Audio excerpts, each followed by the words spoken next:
সর্বপ্রথম এই কোরআন তেলাওয়াতটি শুনুন, তারপর একটা কথা আপনাকে আমি বলবো। ইয়া ইবাদিয়াল্লাযীনা আমানু ইন্না আরদি ওয়াসি'আতুন ফাইয়ায়া ফা'বুদুন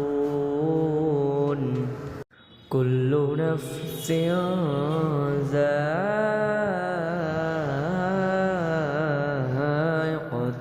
মাউত কুল্লু নাফসিন যায়িকাতুল মাউত সুম্মা ইলাইনা তুরজাউন। ভাই, সত্যি যদি আমার এই কোরআন তেলাওয়াতটা আপনার একটু ভালো লেগে থাকে তাহলে কমেন্ট বক্সে শুধু একটা ভালো কমেন্ট করবেন, তাহলে আমি আরো ভালোভাবে চেষ্টা করব কোরআন তেলাওয়াত ভিডিও আপলোড করার।